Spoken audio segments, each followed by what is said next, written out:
Good morning, ladies and gentlemen. Thanks for making it to another OBGG or Overberg group presentation, Zoom presentation. And this morning we'd like to welcome Wendy Taylor. She has a very impressive and interesting CV, so I'm going to go through that quickly and then hand over to Wendy to talk about her database that she's recently built for the GSSA about Cape Geology, and also tell us a bit about her interest in education, geological education. Wendy is actually a faculty research associate at Arizona State University's School of Earth and Space Exploration, where she works as a learning designer and subject matter expert for the Center of Education through Exploration. She has been employed at ASU since 2006, where she also serves as an instructional specialist for several NASA missions to the Moon and Mars, as well as the public outreach lead for ASU's astrobiology program and Center for Meteorite Studies and EarthScope. Interestingly, she trained as a paleontologist and began her career as a collections manager and has worked at several museums and universities in the US, including the Paleontological Research Institution at Cornell and the Field Museum at the University of Chicago. She moved to Cape Town in 2013 with her husband, Phil Janney, who's the head of the department at UCT, and she is an associate research person at UCT and still involved in studying the early life across the early Cambrian boundary in Northern Norway and Southern Africa. Her education work here in South Africa, and that's what she's going to touch on a little bit today as well, and probably give us another talk about it as well, focuses on developing geoheritage and STEAM, and I like this acronym, Science, Technology, Engineering, Art and Maths programs for both teachers and learners. So thanks, Wendy. We really look forward to hearing your story and your ideas. Over to you. Gosh, thank you so much, John, for that wonderful introduction. And I want to thank the entire group, everyone who's taking a moment out of their morning to be here. I'm so honored to be able to talk about some of the work that we're doing in the Western Cape and have this forum to share with you. So thank you so much. I really, really appreciate it. I'm going to talk a little bit about the Western Cape branch website that we've been developing. It's been out for about a year, and it's been a really exciting time to kind of develop it with the group. And I'm hoping part of the goal of this talk is to get the word out there, try to tell you a little bit about where we're going with our website, some of the directions, and also to really beat that drum for more collaboration between the Overberg group and the Western Cape branch group. So we really love to facilitate more cooperation, more interactivity between the two groups, and start doing things together if we can, and share some of our resources. So great. Thank you so much for the invitation, and I really look forward to doing more with your group, and especially in the educational realm where we have a lot going on. And most of you probably know a little bit about the Western Cape branch. We were founded in 1979, and we've been out there for a while doing a lot of geoheritage work. We're probably one of the more active groups of the GSSA in the divisions, and we've been doing this for a long time. The work on geoheritage got started around in the 1990s when we did a SANLAM sponsored project on the geosites in the Western Cape. And so we developed a lot of plaques, and we're putting these physical plaques out at different sites. And also we've developed a whole collection of geosites booklets for the higher level general public. And we've been putting those out. Those are on our website. There's the web address if you haven't seen it. And again, we're just excited to be here talking about it and giving you a little bit of a background on our group and what we do. Our main mission, we have kind of broken down into 4 main areas, and I'll just talk about this briefly. The first one is promoting public awareness, supporting geoheritage initiatives, encouraging students in the geosciences, and facilitating these social connections and networking connections that are a big part of doing research and education. And I'll just speak very briefly about each one of these. So for promoting the public awareness, many of our members are volunteers with local partners. I, for one, I work very closely with colleagues at the Aziko Museum, And here's a couple images from some of the outreach that we've been doing over the years. The one on the left is from Heritage Day, where we do a lot of activities with making fossil molds, putting hands-on specimens, running workshops for kids. And so that's really active kind of conduit for our public awareness. And I'm pushing for the group to actually get a branch booth together. And that's something I think we should think about in the future once the COVID eases and we get back to some, bit of normality, would be to put a booth together at some of these events at partner venues where we can promote the group and what we do, put out web cards and flyers on some of our programs as well. So public awareness, huge part of what we do, and developing these education programs and experiences for kids. Facilitating connections across the board through field trips, talks like this one is a super huge part of getting our message out there as well. And John Rogers has been instrumental, and many others doing these field trips. These are images from Friends of the Museum trip. We've got many of our members participate with other groups. Here I am with some people collecting it in the Boekeveld. And it was neat because we had a chance to have a lot of time where we'd have these dinners together, and we basically stayed in a B&B together and went out in the field for a couple days. And out of that incredible experience, not only we had a lot of fun, but actually if you see the top image at the top right, it's a beautiful fossil that one of the participants found. It's now in the Azico Museum collection, and it turned out to be a very rare starfish, extremely delicate.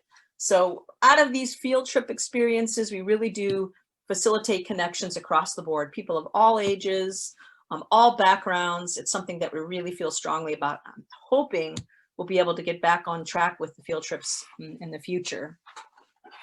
Another area is encouraging students, and many of us in the chapter or the branch do this through our own research programs. I do this with my work on the NAMA group in the Northern Cape. Here's some images from my field site and some fossils here that have been recently discovered, some of the students that we work with. But also we take this information and even the students participate in this. We take this into teacher workshops. So through the Western Cape Education Department, we have been participating with the school's development unit, and we get our geological information into their workshops. And so we develop online classes and these in-person classes that we used to do. We'd have up to 70 teachers at some of these events. So the students, the geology students have actually even come to some of these and participated as well. So lots of connections with students. And the big one that I want to mention, where we've focused a lot of our energies on the branch over the years, is through supporting geoheritage initiatives across the Western Cape. And we've done this through the installation of plaques and also developing these booklets. This is just an example of one. We have lots of these, about I think 8 or 10 of them on our website as well.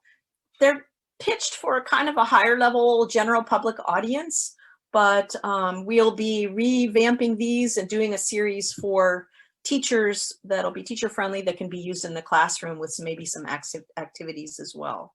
So part of what we do is the focus on geoheritage. But the big question we have as a group is, how do we stay relevant in the digital world? And how do we attract members? How do we get the message out to the public about the geoscience education and outreach that we're doing? And how do we keep that interest up to focus on helping to support our amazing natural heritage? And part of that, of course, is jumping in and developing a web presence. And that's what we've tried to do. We are harnessing the power of the web to reach a greater audience with our group. And again, this has lots of challenges, but actually our time here in the pandemic has actually given us a little bit of that extra time to work on this and develop it more.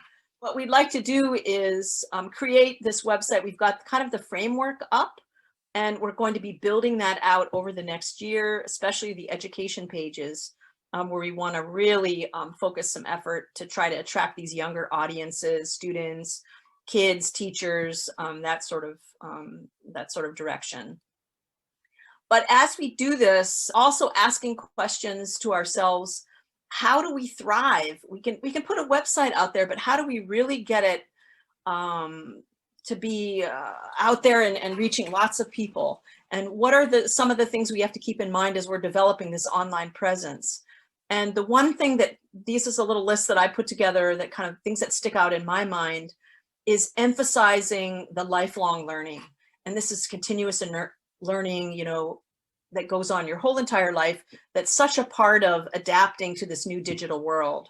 And so the groups like Overberg and our branch and many other organizations are doing this, pushing that just attracting people of all ages and all backgrounds. Teamwork and collaboration has never been more important. So that's something, again, we want to work with more with the Overberg group, and we want to develop these connections and collaborations, which are so important, again, to help us get our messages out there and reach more people. And to promote, as we're going through and building these sites and this digital presence, to promote empathy, kindness, inclusivity, and all this has to take place because we're reaching ever wider and more diverse audiences, which we want to do, but we have to really keep that in mind as we're developing our platform and all of our activities. But again, as we're doing all this work online, we're helping people develop those digital skills.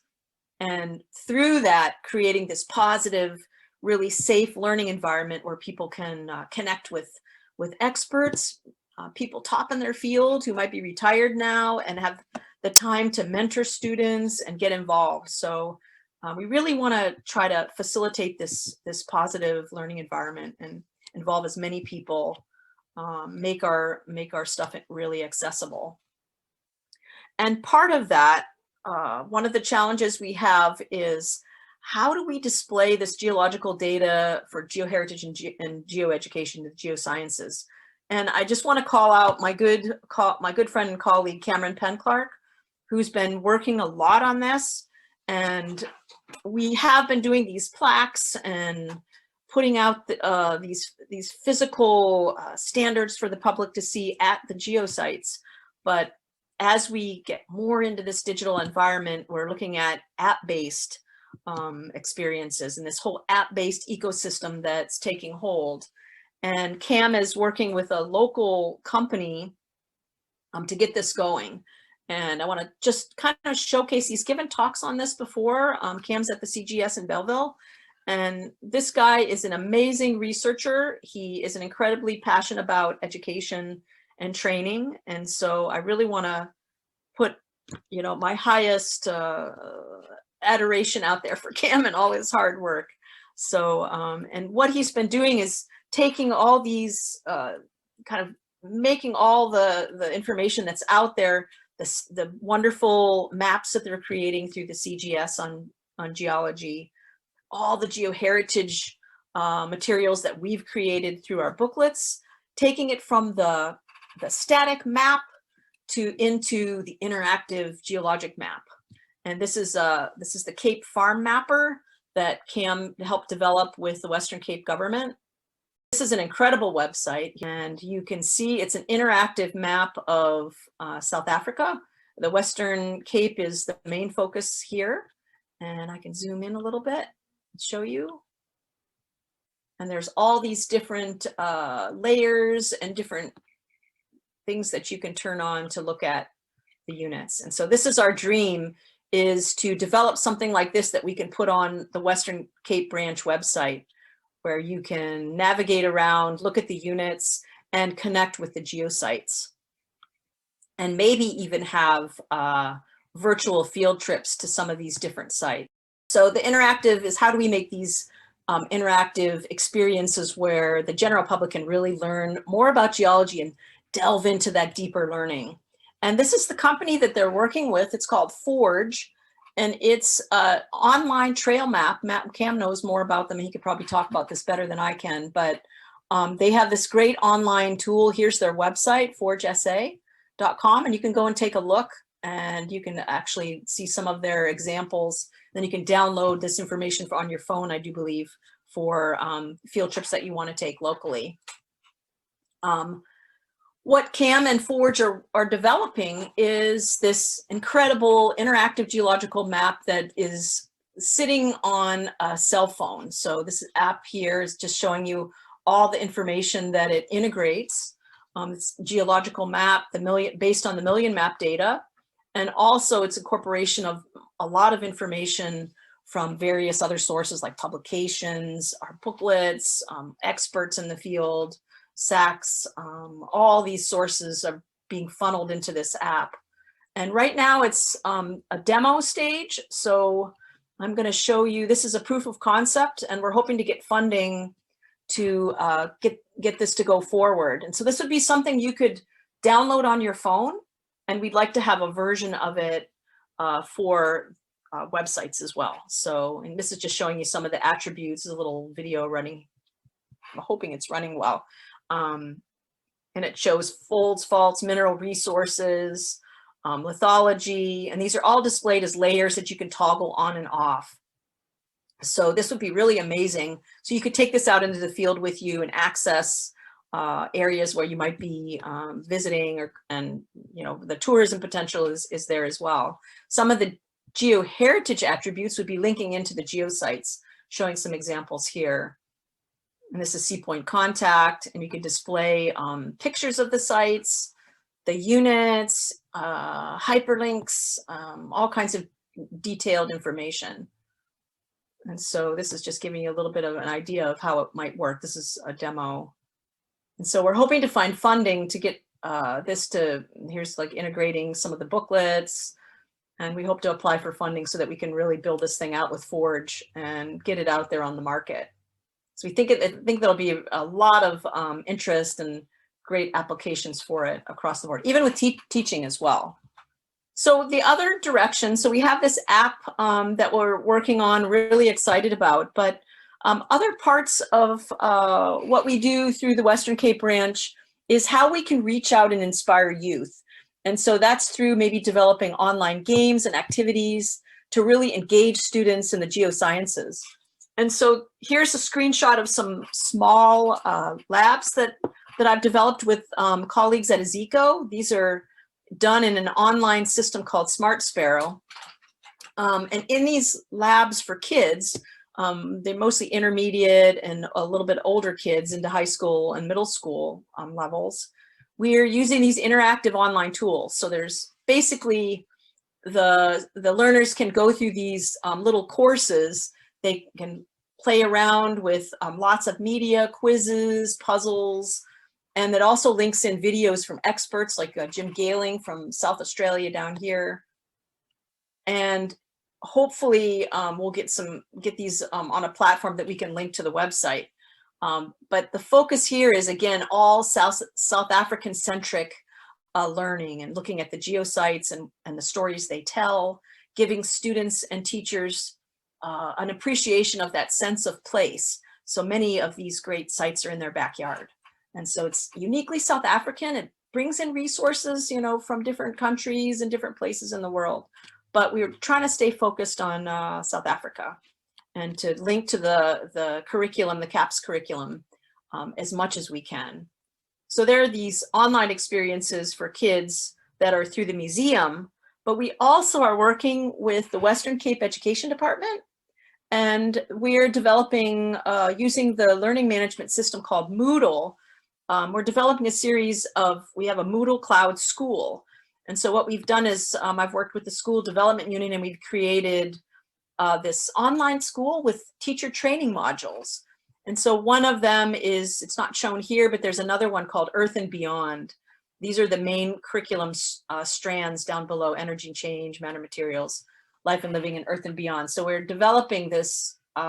We have this up, it's been running for 3 years. And we use this for teacher training events for intermediate phase science teachers and geography. So, and ESD, that's Education for Sustainable Development, which we build into all the modules. So stuff about sustainability and recycling and all that is a part of these. So this other direction, or at least linkage that we want to create, is more interaction with teachers and learners, and looking at how we can, the resources that we develop, how they can be used in the school setting, especially with the focus on online learning.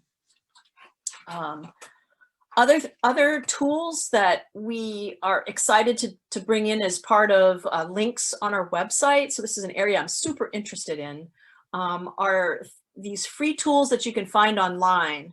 And we'd like to link these to our websites, building interactivity of virtual field experiences. And I'd like to show you one in particular, or two actually. Here's one that we're collaborating with NASA Astromaterials. And this is a new site that they've developed. It's only been out for a few months, I do believe. And this is the Astromaterials Research and Science Center at NASA Johnson Space Center. They have developed this Astromaterials 3D. And it's basically virtual Apollo rock specimens and meteorites. And so you can click on, this is really incredible. So if you click on some of these collections, it will take you in to see 3D specimens. You can pick where they're from. You can look at Moon, Mars, and it's incredible because you can actually look at slices. There's CT scans of the rocks and lots of information about the science that you can access in, online, use it in a classroom, use it in talks. It's really incredible. Here's another one called the Virtual Microscope. This is put out by Open University in the UK. And this is incredible. So we're actually using this at UCT for the geology courses that my husband Phil's teaching. And you can go to their site and there's all these samples down here you can look at.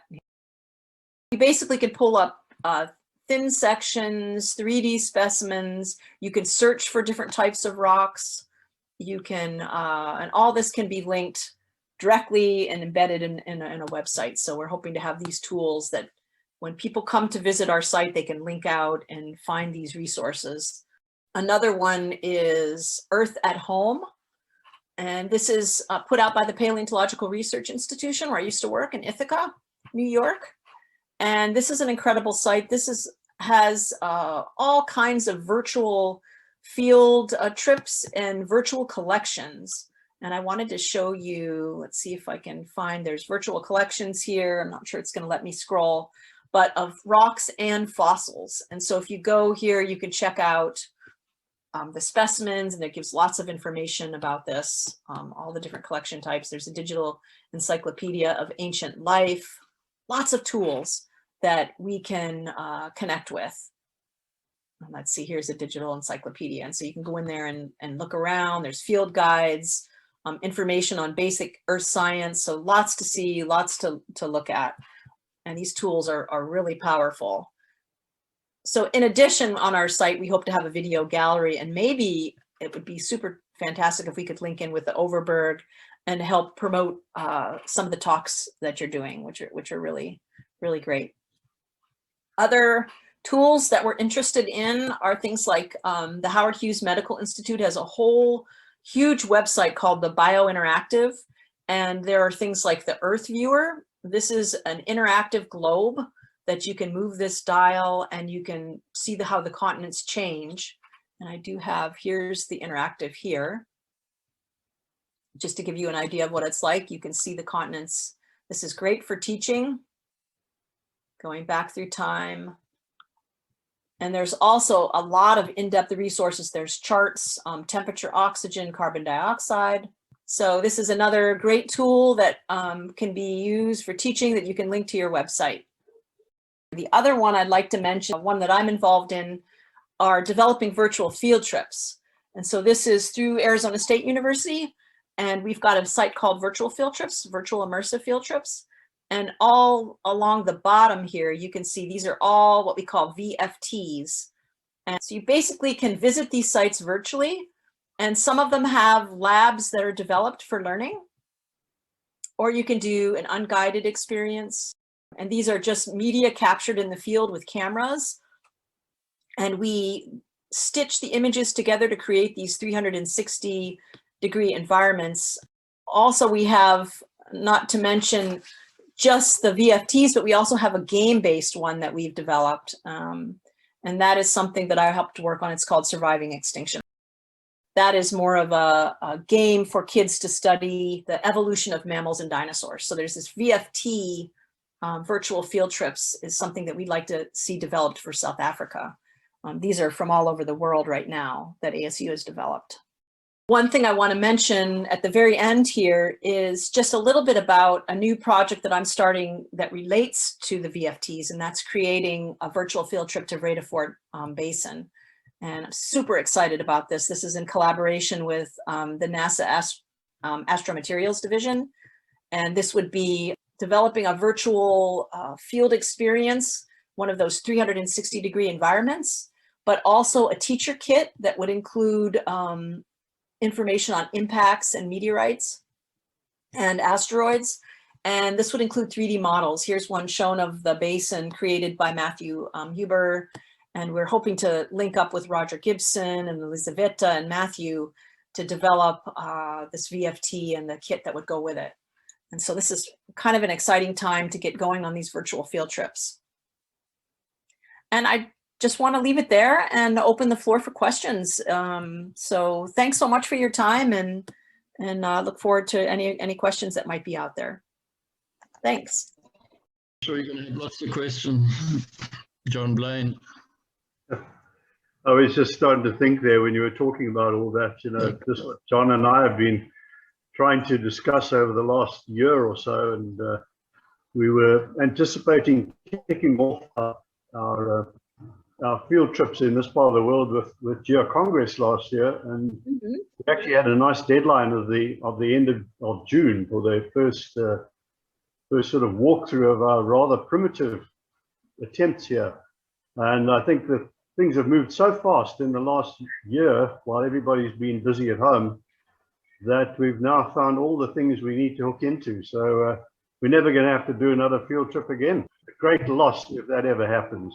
It's really finding that combination. Like for our education work with the virtual field trips, we try so hard. We are actually at ASU, we've developed this whole series of big kits with these rolling tubs that teachers can come and use, and trying to still continue the field trips. And it's a challenge in post-COVID times too. COVID times. Well, Wendy, let's get Cameron just to give us a little update on the work he's doing on the app. I mean, I think that's fantastic. Right now, we with the guys with Forge, we're busy working on our business plan together to try get all the sort of end finances sorted out to work out how much it's going to cost. And we're going to be submitting an application to the IGC Legacy Fund, as well as the GSSA mothership. When those applications open, we're quite keen to get this done and eager to get this sorted out. Wendy's going to be playing a big role on this now. There's, as you know, at Western Cape, wherever you go, it is a geosite itself. It's so beautiful down here. Guess that's why I don't want to go back to Joburg. I've also been chatting to a couple consulting firms that are on the peninsula, and they're also interested as well in coming on board and sort of co-sponsorship on this.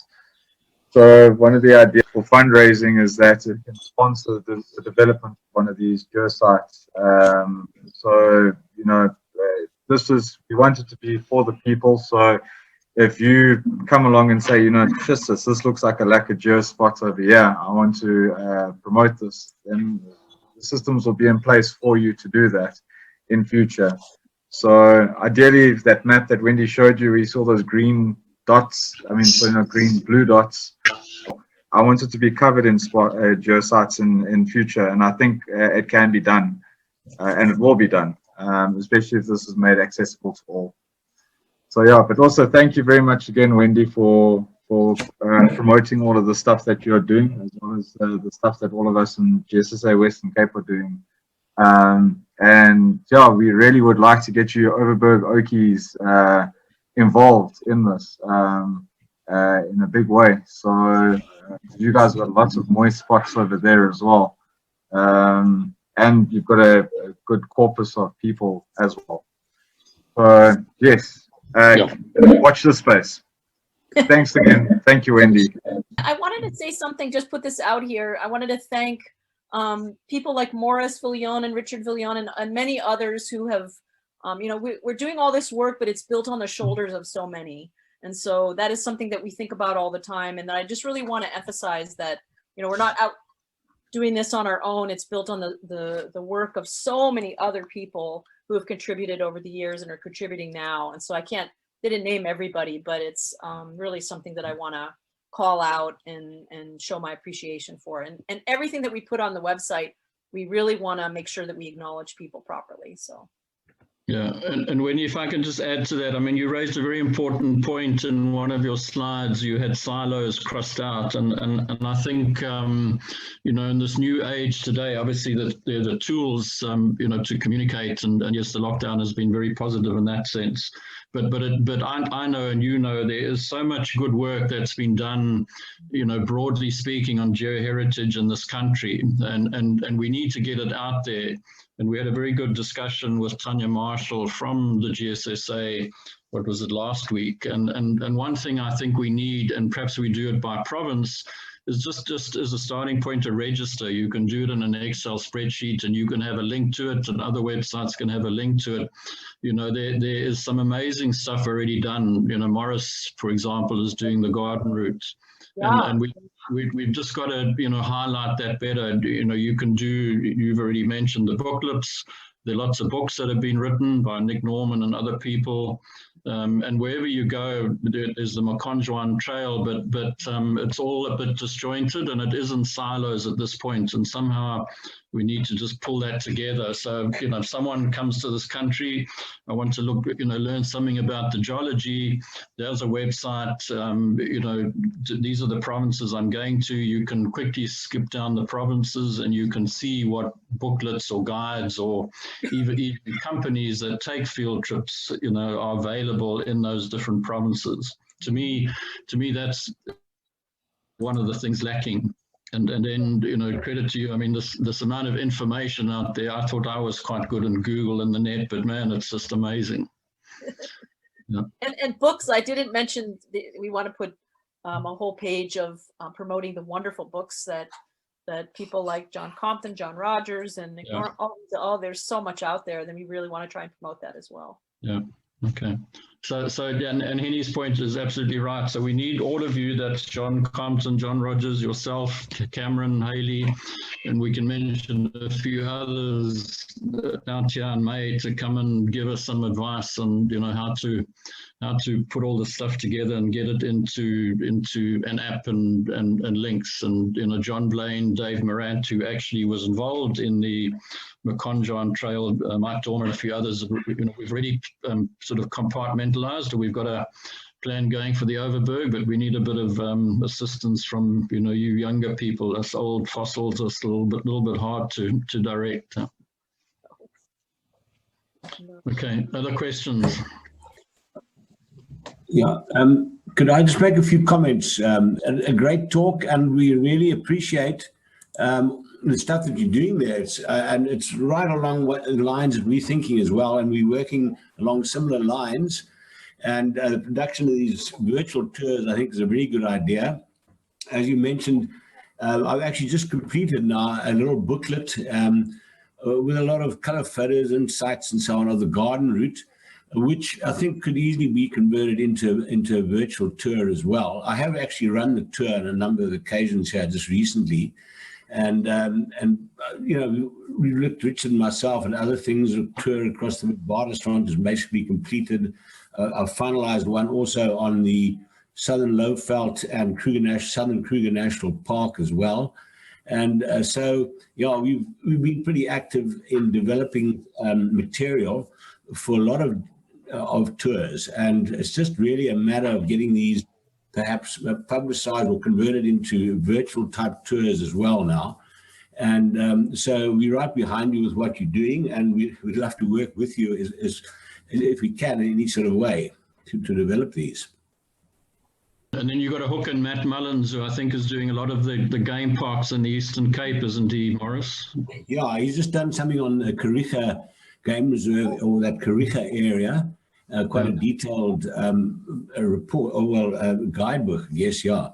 and other areas, I believe, as well in that region. So I think someone made the point about making, I think you, John, a list of who's doing what and where. And I think there is quite a lot going on, and we should be encouraging these people and finding out what they're doing and putting together the information, the excellent information that's, I think, coming out now. Yeah, I agree, Morris. I mean, and that can be done, in GeoBulletin or even in the GSSA, monthly newsletter. It's just a table, and you keep adding to that table. And my suggestion, you do it by province. Yeah, good idea. Yes. Okay, thanks, Wendy. That was fantastic. No more last questions. Then we look forward to meeting up with you quite soon. Yeah, thank you again, everyone. Thanks for Okay. your time.